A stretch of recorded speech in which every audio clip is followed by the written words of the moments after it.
The electrical mind চ্যানেলের পক্ষ থেকে বেসিক ইলেকট্রিসিটির 9 নম্বর ক্লাস নিয়ে চলে এসেছি।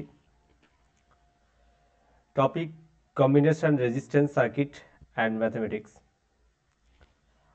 আজকে আমরা কম্বিনেশন সার্কিটের সম্পর্কে কিছু জানবো এবং এর ম্যাথগুলো কেমন হয় সেটা দেখব।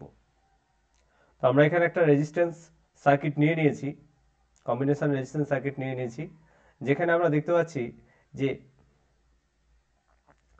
এই রেজিস্ট্যান্সটি এবং এই রেজিস্ট্যান্সগুলি একসঙ্গে সিরিজ এবং প্যারালালে যুক্ত রয়েছে। তো সিরিজ এবং প্যারালাল যখন থাকে তখন আমরা বলি কম্বিনেশন রেজিস্ট্যান্স সার্কিট। তো এখানে আমরা 16 ওহম রেজিস্ট্যান্সটাকে সিরিজ রেজিস্ট্যান্সটাকে নাম দেব R1 এবং 5 ওহম রেজিস্ট্যান্সটাকে নাম দেব R2, 20 ওহম রেজিস্ট্যান্সটাকে নাম দেব R3। আমাদের কোশ্চেন কি রয়েছে দেখে নিই। 3 resistors are connected across a 100 volt battery. Find the current flowing in each resistance and total current of the circuit. অর্থাৎ এই সার্কিটে, এই কম্বিনেশন সার্কিটটিতে টোটাল কারেন্ট কত এবং প্রতিটি রেজিস্ট্যান্স দিয়ে কত কারেন্ট প্রবাহিত হচ্ছে সেটি বার করতে বলেছে। তো আমরা দুটিভাবে এই সার্কিটটাকে দেখব। Solution method 1। তো মেথড 1 থেকে আমরা লিখতে পারি RT equals to R1 plus first bracket R2 parallel sign R3। পরে এটাকে আমরা মান বসালে এভাবে বসাবো 16 যোগ 5 প্যারালাল সাইন 20। তারপরে আমরা এটাকে লিখব এভাবে। এখন এইটা কিভাবে এলো আমরা আগের ভিডিওতে এইটা আলোচনা করে রেখেছি। যারা এই ভিডিওটি দেখার পূর্বে ওই ভিডিওটি দেখে আসলে আজকের ম্যাথমেটিক্সগুলো বুঝতে সুবিধা হবে। তবু আমি এখানে একটু আলোচনা করে দিচ্ছি। আমরা জানি R equivalent equals to 1 by R1 plus 1 by R2। তো এটাকে যদি আমরা লসাগু করি তাহলে পাবো R1 R2 ওপরে পাবো R1 প্লাস R2। আমরা ঠিক এটাকেই 1 বাই R1, এটাকে যদি আমরা উল্টে দিই তাহলে আমরা পাবো R equivalent equals to R1 গুণিতক R2 by R1 plus R2। এটা আগের ভিডিওতেই আমরা আলোচনা করে দিয়েছি, তো এটা তোমরা দেখে আসতে পারো। এরপরে আমরা এটাকে সলভ করলে পাবো এইভাবে 5 গুণিতক 20 100, 100 বাই 25। তো আমাদের ইকুইভ্যালেন্ট রেজিস্ট্যান্স হবে কত? 4। তো ইকুইভ্যালেন্ট রেজিস্ট্যান্সটা 4 হলে, আর এটা সিরিজে আছে অর্থাৎ 16 ওহমটা সিরিজে আছে আর ইকুইভ্যালেন্ট রেজিস্ট্যান্স বের হবে আমাদের 4। তো টোটাল আমাদের সার্কিট রেজিস্ট্যান্স হচ্ছে 20। এই সার্কিট রেজিস্ট্যান্স হচ্ছে 20। এখন সার্কিটটা দেখতে লাগবে এরকম।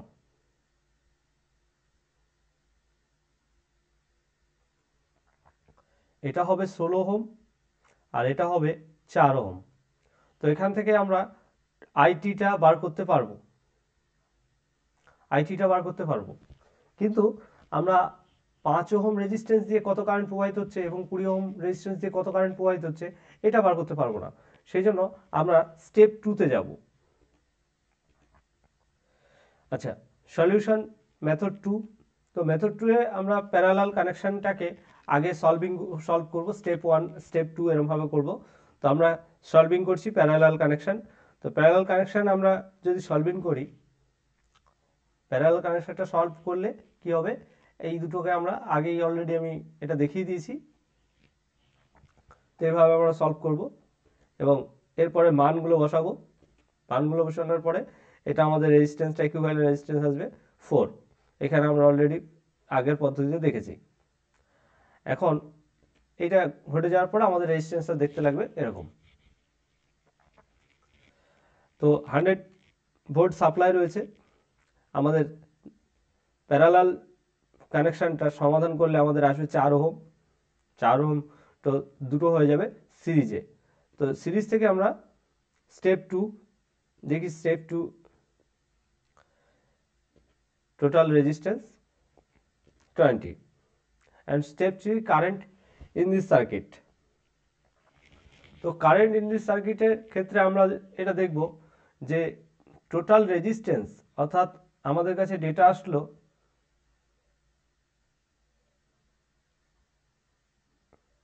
RT ইকুয়ালস টু 20 ওহম এবং ভি ইকুয়ালস টু আমাদের আছে 100 ভোল্টস। 100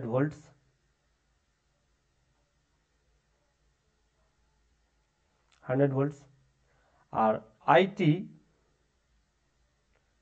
আমরা জানি না। তো আমরা ওহমের সূত্র অনুযায়ী জানি কি, ভি ইকুয়ালস টু আইআর। তো আমরা এখানে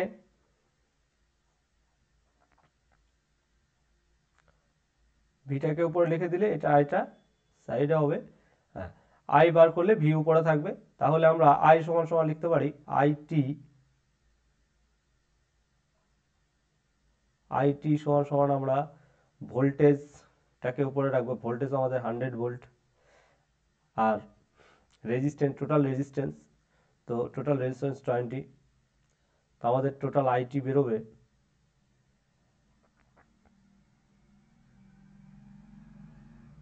5 অ্যাম্পিয়ার, 5 অ্যাম্পস।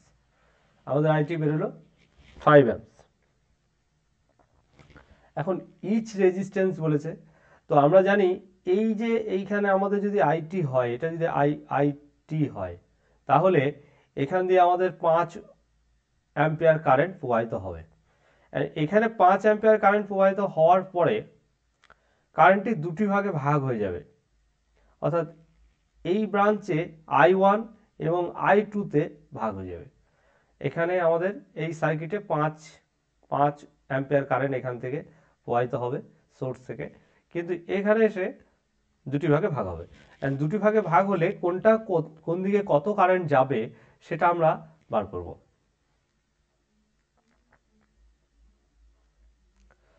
তো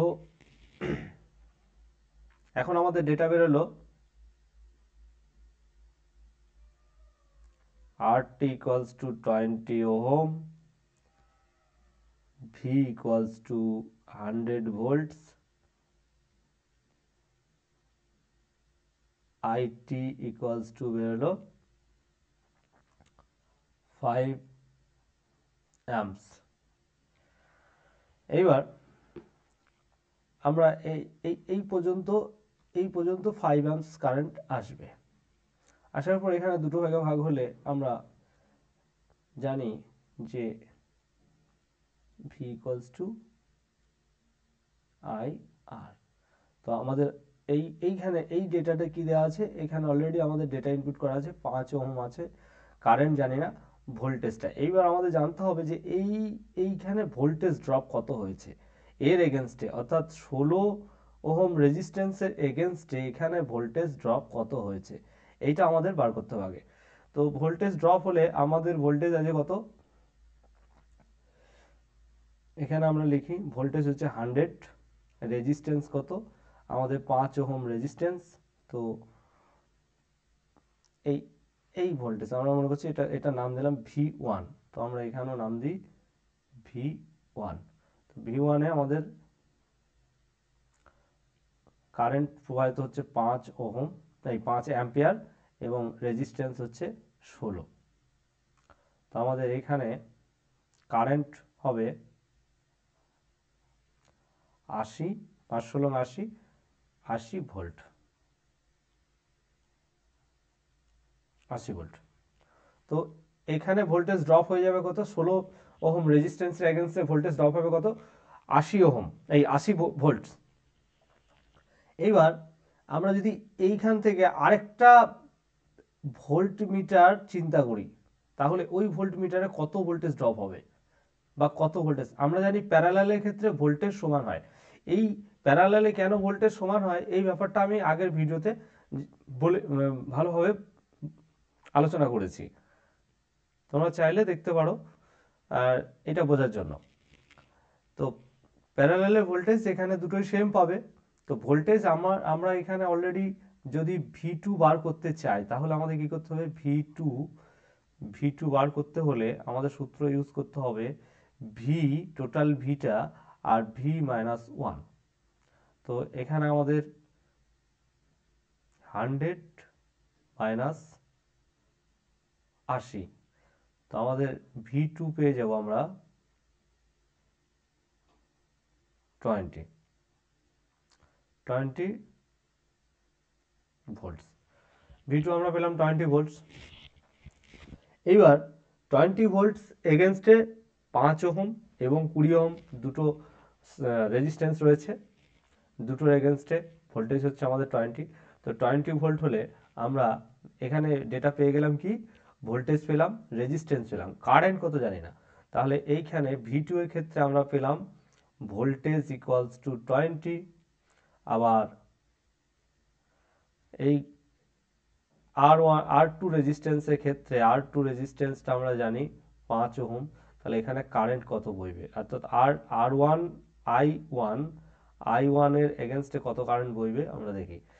এখন I1 এর মানে হচ্ছে 20/5,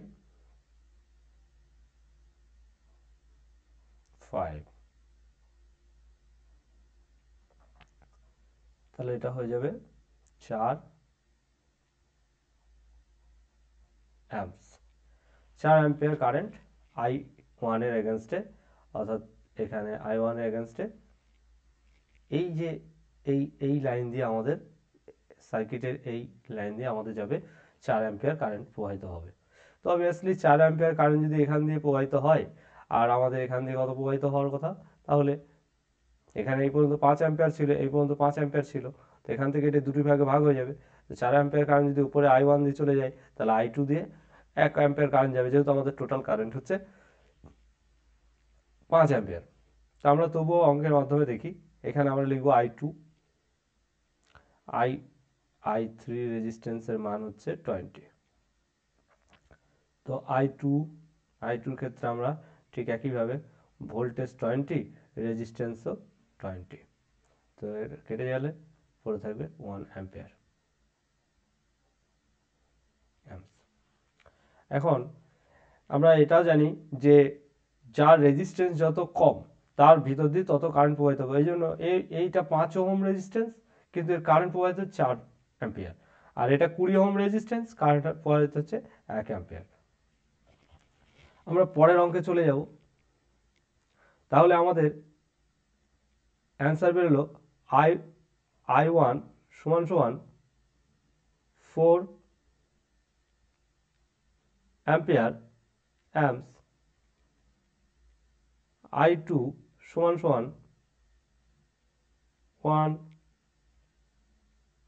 অ্যাম্পস এবং IT ইকুয়ালস টু 5 অ্যাম্পস।